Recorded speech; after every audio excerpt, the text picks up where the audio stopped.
The Raptors fall short at the end against the Denver Nuggets. 118-113 is your final. Welcome to Raptors Tonight. I'm Randy Urban, joined by Leo Rautins, Jack Armstrong, and Eric Smith. Guys, that was just such a tough last 2 minutes of the game. The foul call on Barnes, overturn of the foul against him on the other side of the floor, and then he gets ejected. Leo, just your thoughts to start here. Well, initially on that Barnes play, I thought Jokic caught him on the wrist on the way up as he was bringing the ball up. But later it looks like he got him a little bit on the hand as he went up. And then you had Barnes' off arm was pushing him off. So, I can't argue that. I mean, it wasn't a foul. What I thought was a foul. And then, just after that, it was the whole just kind of the way things unraveled was tough. Scott Foster tossing out Scotty. Like I'm watching Scotty. I didn't see, and I'm not a professional lip reader, but I didn't see the magic word. I didn't see anything that was that bad. And if you watch Scott Foster walk by him, was at the elbow at the free throw line, like walking away. Stops, turns around. No, you keep walking. You don't engage. And that's very unfortunate. I mean, Raptors played a number one team in the West. We're a better team most of the game, and just kind of that's part of it, but just unraveled at the end. Eric, how did you see the last 2 minutes? Similar to Leo, I still feel like there actually maybe was a foul in Jokic because I think, if the hand is part of the ball, I still thought he caught him on the arm coming down. And yes, Scotty's off arm did come out a little bit.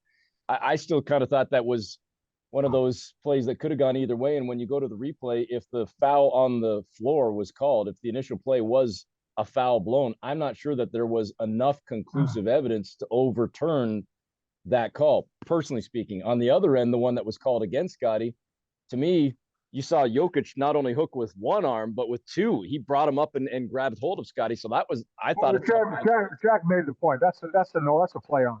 That's a play on late in the game, Which, again, why I don't understand how you blow the whistle and then go to the replay and still say that there's a foul on that play. So I think, you're dealing with that. And then, of course, as Leo laid out, I didn't see, we're not there in Denver. Jacko was. Maybe he had a better earshot of it. I didn't see the magic words. I didn't read the lips. I didn't hear anything. It didn't seem like he was very bombastic or boisterous with his body language either. Initially, I thought they were calling somehow a tech on Pirtle when the whistle first went down. I'm thinking, what the heck did he have to? That call on Pirtle, man, that was another one that's just play. I mean, you're coming out of such a game. So, two calls that, would be play-ons in my opinion. And Leo, just quickly, Randy as well. Foster's initial call when he blew the whistle too, he motioned like Pirtle came over the shoulder. He didn't come anywhere near the shoulder of Gordon because Gordon buried his shoulder into Pirtle's chest. And as Leo said, it's a play on, but he certainly didn't come over his back or over his shoulder. So I don't want to sit here and be the guy that's saying it's the refs, it's the refs, it's the refs. But the Raptors, as much as they didn't execute in a lot of plays, the officials in the whistle did not do Toronto any favors. And this one has a bad taste in your mouth, I think, if you're the Raptors right now. And Jack, before getting to that point, the Raptors are up 6 with 2 minutes to go. And all these points that we've been talking about, the lead had already evaporated. How did it evaporate? There were a few trips offensively that they didn't really execute what they wanted to do. There were some breakdowns in coverages.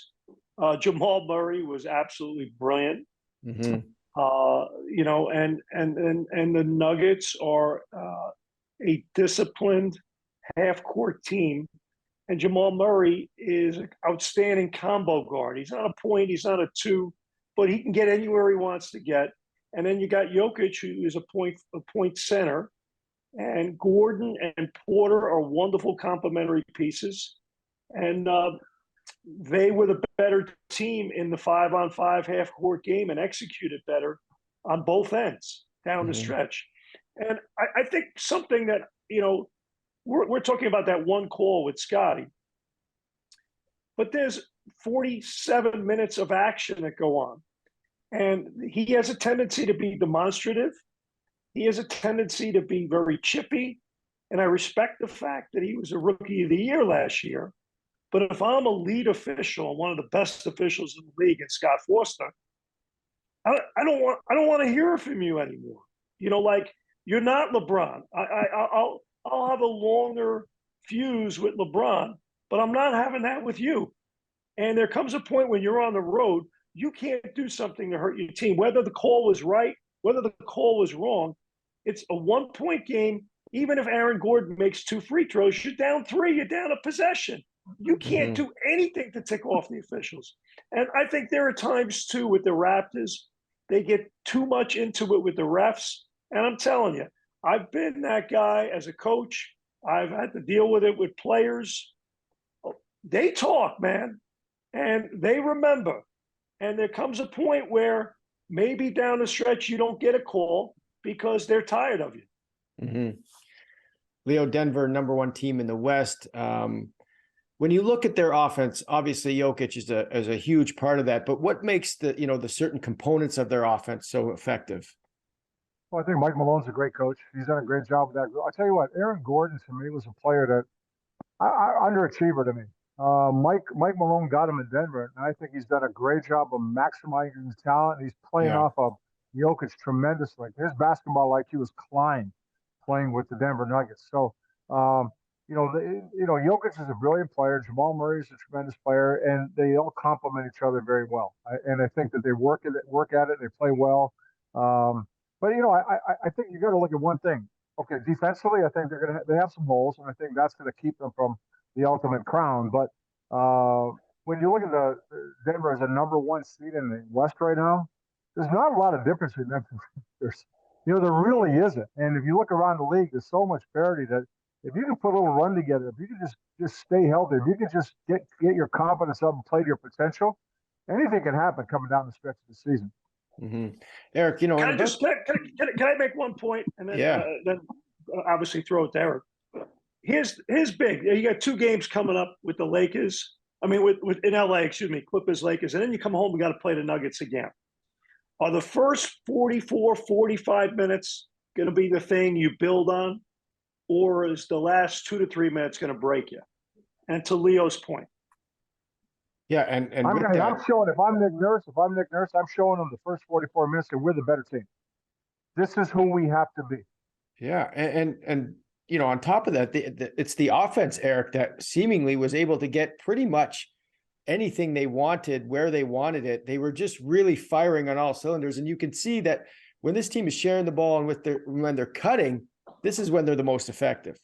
Well, and they made Jokic look like the defender that he is, which is non-existent. They continue to go at him time and time and time again. I don't care that he finished 1 assist shy of another triple-double. I thought he was average at best in this game because he brought next to nothing on the defensive end. And the Raptors, to your point, Randy, executed time and time and time again, and were able to get what they wanted. And I think the only time that it got away from Toronto a little bit was in that early third quarter when they came out of the halftime, and for some reason inexplicably kind of went away from going at Jokic, but they got back to it, got the lead back before things ultimately fizzled out for Toronto in the last couple of minutes. I thought they played extremely well, balanced attack overall. And this is, to me, we're starting to see it more and more now that you have the full complement of players, now that you are fully healthy. It's not Siakam having to carry you every night, or it's not Fred VanVleet having to come up with a Herculean effort or something like that. You have a bunch of different weapons. It's just a matter of, to me now, fine-tuning so that you don't have these stretches like the last couple of minutes where things kind of fritter away. Because, I'll say it, kind of parrot what Leo said. They were the better team for 44, 45 minutes. This should have been a win for Toronto right now. And now you just got to find a way to make sure you get yourself mentally and physically back on track for that Clipper game. And this is going to be an adjustment for Pascal Siakam because to your point, Eric, they're a better team now. They're deeper. They have options off the bench. And for a good percentage of the season, he's had the ball in his hands a ton. And he's used to being able to express himself a lot individualistically. And they needed some of that to have offense and stay in games. Now their team's changing and evolving. And there was some plays tonight that he tried to do way too much on his own. And the other 4 guys are standing around. And that's where I made the point during the game. Look at the Nuggets. They all trust each other. And I think that's the next step for Pascal down the stretch in his growth and development of looking around and saying, you know what, our team's different. We added Pirtle and Will Barton. We have depth. We're healthy. We can go a legit 10-man rotation. My role is probably a little different than it was 6 weeks ago. Mm-hmm. Yeah, and Leo, to that point, it feels like the rotation is getting pretty solid, right? It's everybody knows what they're doing, when they're doing it, when they're coming in, and how to contribute. Do you get that feeling?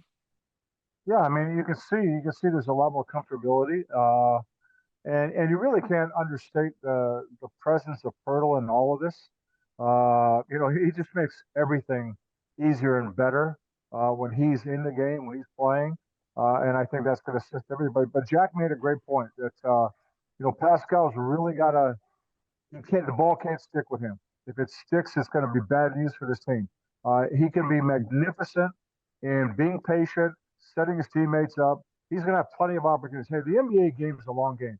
You can give up that ball, 100 times, you're going to get it back 200 times. Okay? So, just play the game the right way and realize for everything to be successful right now, that ball's got to move like it did for most of this game tonight. And Eric, how do they get that? How do they carry this over then against the Clippers? I think Leo said it earlier, and I would agree with it. I think if you're Nick Nurse, you show the tape of the first 44, 45, and you say, we were the better team. We've been the better team. We've been a top 5 team in the league for 6 weeks now. This is the type of team we can be. It's about cleaning up those little errors, those small mistakes that can obviously turn into really big ones in short stretches, in short amounts of time. But continue to play the way that you've been playing, execute, run your offense efficiently, play that unselfish ball, and then dig in on the defensive end. I think that's kind of just a blueprint right now. This team, finally healthy, is good. There's balance. Hey, there's a lot that they can do.